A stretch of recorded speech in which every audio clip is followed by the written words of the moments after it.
Welcome back to North Dakota Today. Now, CPR is a skill everyone should know, and you never know when you may be able to play a part in saving someone's life.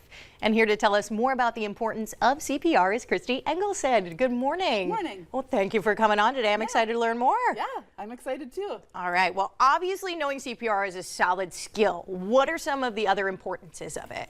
So CPR, you just never know when you can save somebody's life. So everybody should know it because about 70% of cardiac arrests happen at somebody's house. So you're probably going to know the person and love them. It's probably one of your family members.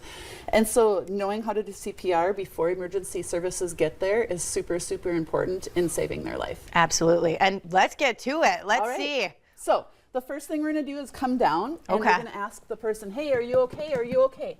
If they don't respond and there's somebody with you, you're going to say, you go call 911. Yep. And if you're in a public area, you can go get the AED. Okay.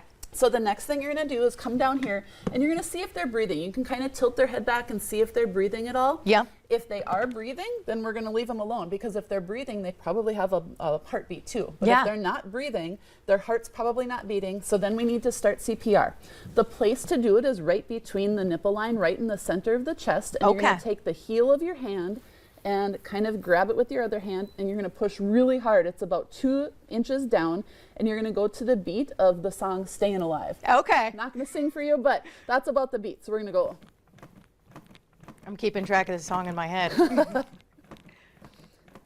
And you just keep doing this until somebody else arrives, either law enforcement or fire department or the ambulance arrives. And you don't have to do breathing anymore. They used to have you do some breathing, but you don't have to do that anymore. This is called hands-only CPR. So it's just using your hands and pushing hard in the middle of the chest and keeping going until somebody gets there. Wow. Very important skill to have. Very important, but very easy too. Yeah. Everybody should know it. Okay. I think I might give it a shot. Is that okay? Yes, that would be awesome. Okay. So first we're going to give him a little shake. Give him a little shake. Hey, are you okay? Are you okay? What do you want me to do?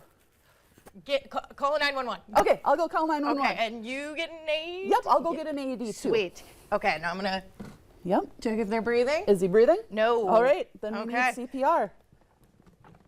Right between the nipple line? Yep, right between the nipple line and push as hard as you can. Perfect. You're doing great. Okay, ambulance is here. Yes. So we are doing this thing called Save a Life Saturday on this coming Saturday at the mall, and we're teaching anybody how to learn how to save a life. So that's awesome. Are these guys coming too? Yes, they will be there too, and we'll have paramedic students and paramedics and all kinds of people there to teach you how to do hands-only CPR and then also stop the bleed. So if somebody's bleeding really bad, they'll teach you how to stop the bleeding. Yeah, absolutely. And how often do you hear somebody saying that they're just so grateful that they learned these skills? Every year we have a couple of people, and usually people don't survive a cardiac arrest, but the ones that do, we have a couple people every year that are saved by bystander CPR, and they are super, super grateful. They literally saved their lives. Yeah, and what are some tips you have for somebody who needs to do something like this in a scene of an emergency? So the biggest thing I think is probably just to try to stay calm. It's hard in an emergency, especially when it's somebody you love. So just staying calm and calling right away to get emergency services started so they can actually get there and get going. And then the dispatcher that they talk to, when you call 911, the dispatcher will talk you through what to do. So if you forget everything, the dispatcher will tell you what to do, and they'll tell you how to push in the middle of the chest and how to push hard. Yeah, that's great that they're there to help you as well. Yeah. Awesome. Well, thank you for coming in today, Christy. Thank you. Yeah. And coming up on today's show, we got more North Dakota Today on the way. Stick around.